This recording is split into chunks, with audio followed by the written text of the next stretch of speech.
CBN 청취자 여러분 안녕하세요. 하나님의 말씀으로 사랑을 드리는 기도력 방송입니다. 오늘은 5월 23일 목요일입니다. 제목은 안식일은 하나님의 창조 능력을 떠올린다입니다. 오늘의 주제 말씀을 제가 봉독해 올리도록 하겠습니다. 여호와는 위대하시니 크게 찬양할 것이라. 그의 위대하심을 측량하지 못하리로다. 시편 145편 3절 말씀입니다. 찬미가 145장 나의 기쁨 나의 소망, 이 찬미를 함께 들으시고 이어서 말씀 듣도록 하겠습니다.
오늘의 기도력 첫 문단 먼저 읽어드리겠습니다.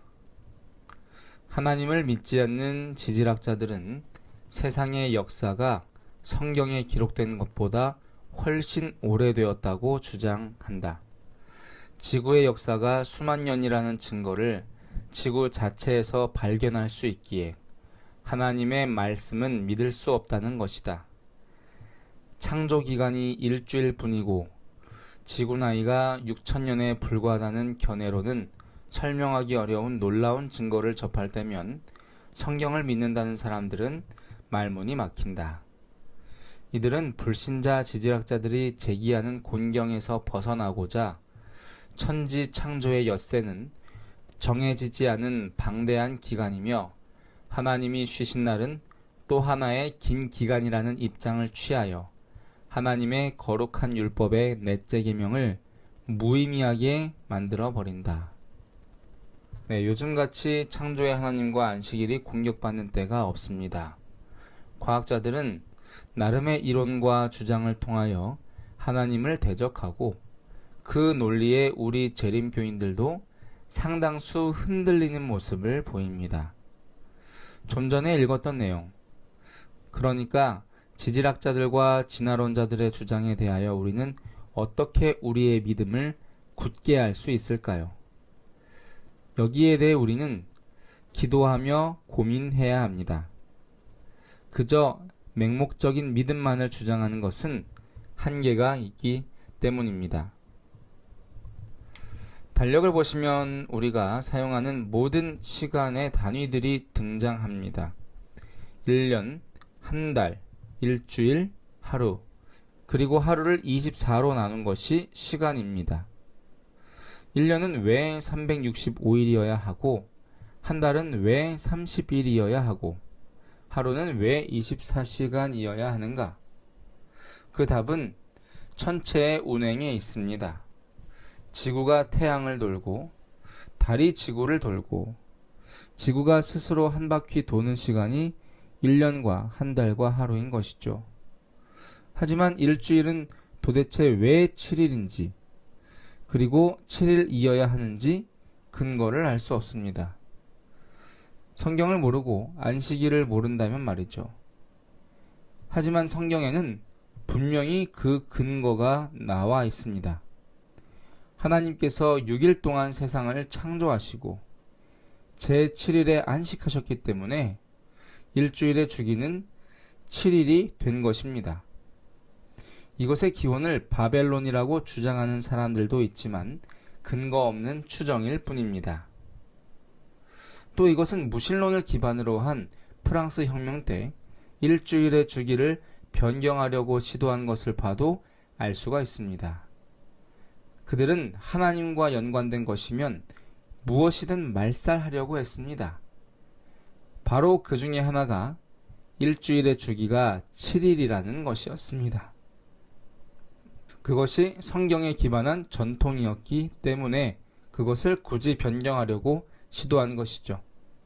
이것 자체가 일주일의 7일 기원이 하나님의 창조라는 사실을 드러내 줍니다. 따라서 이것은 하나님의 창조가 역사적 사실이었음을 드러내주는 동시에 하나님의 창조가 성경에서 기록된 문자 그대로 6일 동안 이루어졌음을 나타내는 것입니다.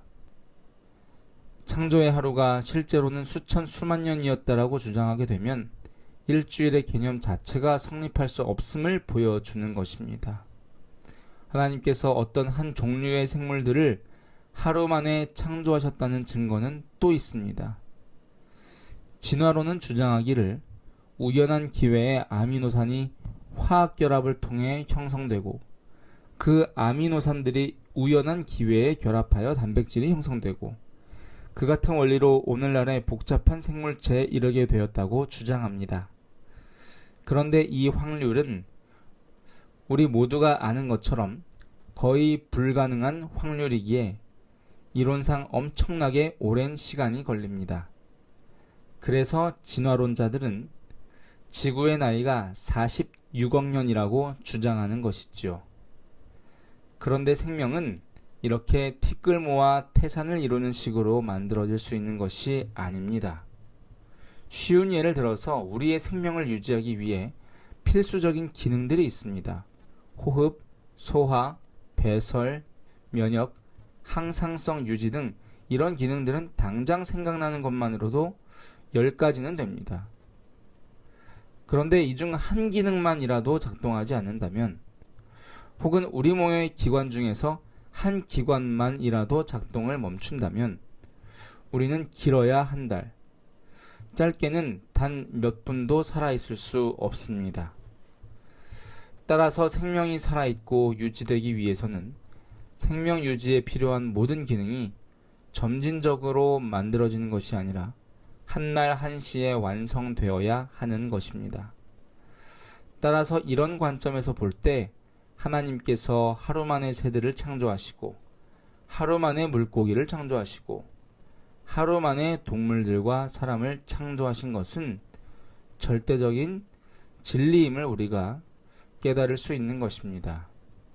얼핏 생각하면 이것이 말도 안 되는 신화 같지만 이치를 따져보면 하루 만에 생겨나는 방법 외에는 생명이 존재할 수가 없는 것이죠.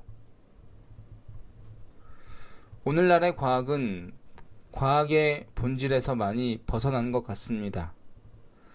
사람들은 실험으로 증명된 것만 과학으로 받아들이는 것이 아니라 과학자들의 말을 과학으로 받아들이고 있습니다. 과학자들도 마찬가지로 어떤 과학자가 그럴듯한 이론과 가설을 세우면 그것을 과학으로 그냥 인정해 줍니다. 그리고 거기에다가 이론 물리학이라는 이름을 붙여놓고 그것을 과학이라고 정의하는 것이죠.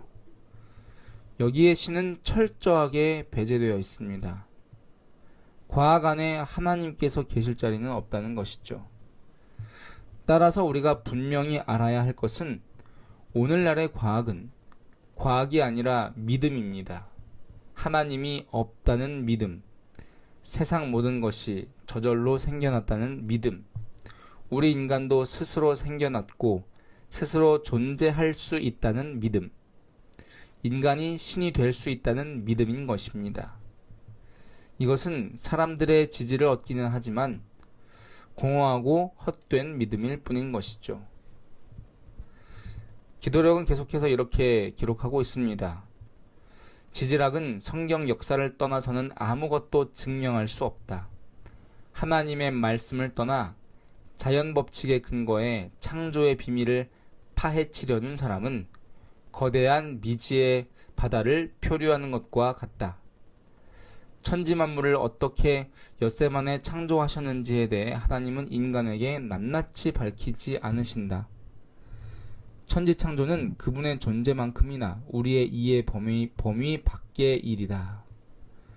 그렇습니다. 그저 손에 만져지는 일부분만 느낄 수 있는 장님들이 코끼리가 어떻게 생겼는지 설명하지 못하는 것처럼 온 우주와 창조의 신비도 유한한 시각을 가진 인간의 견해로는 결코 온전히 이해할 수 없습니다.